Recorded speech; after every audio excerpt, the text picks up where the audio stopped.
راضی برضائے رب، رب کی رضا پر راضی رہنا۔ یہ بات کہ جو بھی کچھ ہوا یا ہوگا وہ اس نے رب کے بغیر نہ ہوا ہے نہ ہو سکتا ہے، یہ تو ایمان کا منطقی تقاضا ہے۔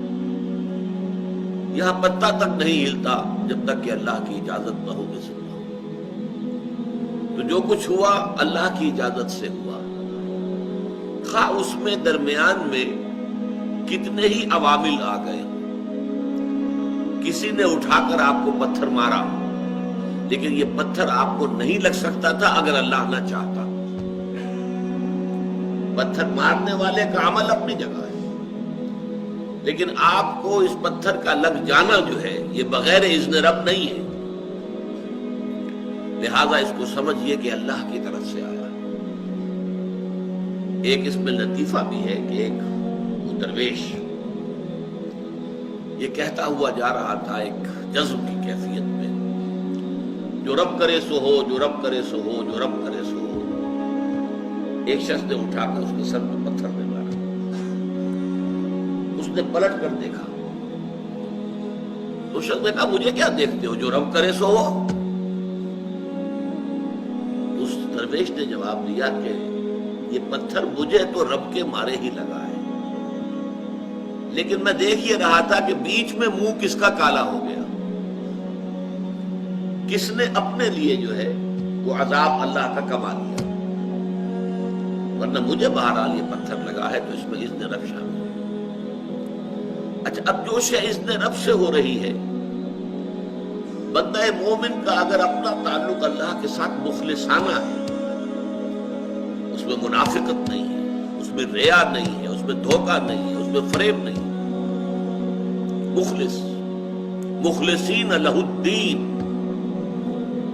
تو اللہ تعالیٰ کا تعلق بھی اس کے ساتھ ریسیپروکیٹ کرتا ہے۔ اللہ تعالیٰ انا عند ظن عبدی بی، حضور یہ اللہ کا قول ہے حدیث قدسی میں کہ میرا بندہ میرے بارے میں جو کچھ گمان کرتا ہے میں وہی سلوک اس کے ساتھ کرتا ہوں۔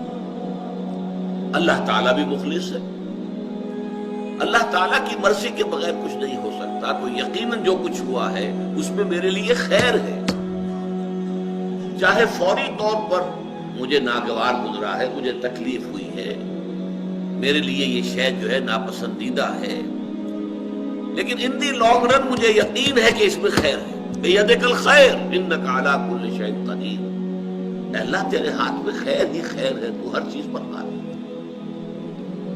اچھا، جو ہوگا وہ بھی اذن رب کے بغیر نہیں ہوگا، یہی تصور اس کے بارے میں ہونا ضروری ہے۔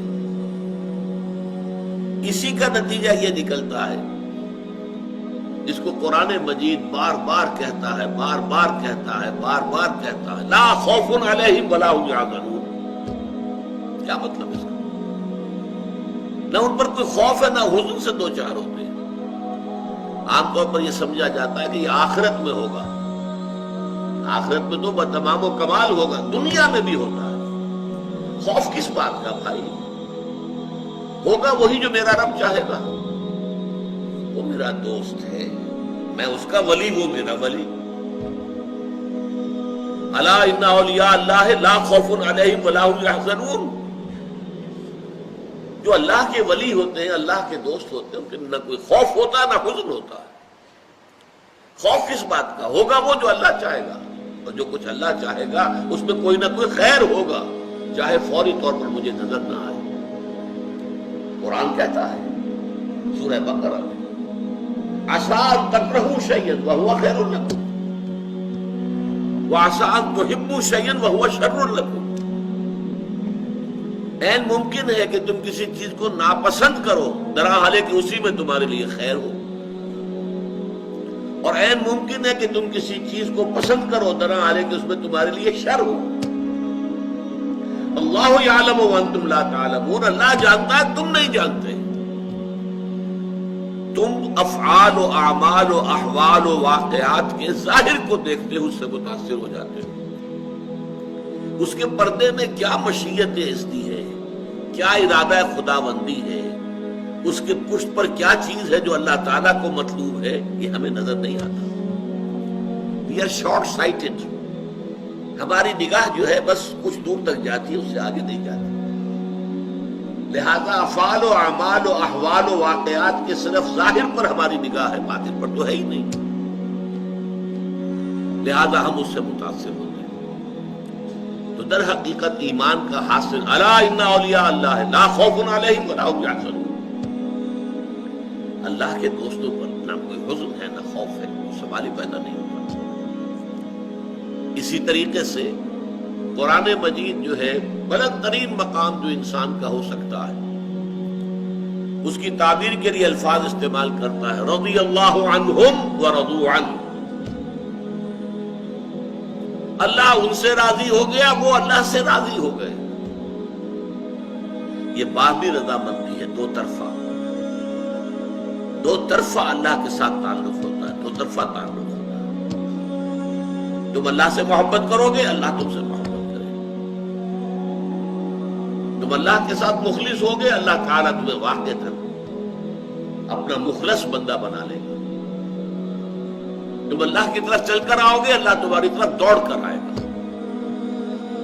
تم بارش بناؤ گے، اللہ ہاتھ بڑھائے گا. تم اسے محفل میں یاد کرو گے، اللہ اس سے کہیں بہتر محفل میں تمہارا تذکرہ کرے گا، ملائکہ مقربین کی محفل میں. تم اللہ کو اپنے دل میں یاد کرو گے، اللہ اپنے جی میں تمہیں یاد کرے گا. یہ دو طرفہ معاملہ ہے. تم اللہ کی مدد کرو گے، اللہ تمہاری مدد کرے گا. ان تنصروا اللہ ینصرکم ویثبت اقدامکم. اگر تم اللہ کی مدد کرو گے، اللہ کی مدد سے مراد کیا؟ اللہ کے دین کی مدد، اس کی نصرت. اللہ تمہاری مدد کرے گا. یہ رضی اللہ عنہم ورضوا عنہ سورہ مائدہ میں بھی آ رہا ہے، سورہ توبہ میں، سورہ مجادلہ میں، سورہ بینہ میں 4 مرتبہ.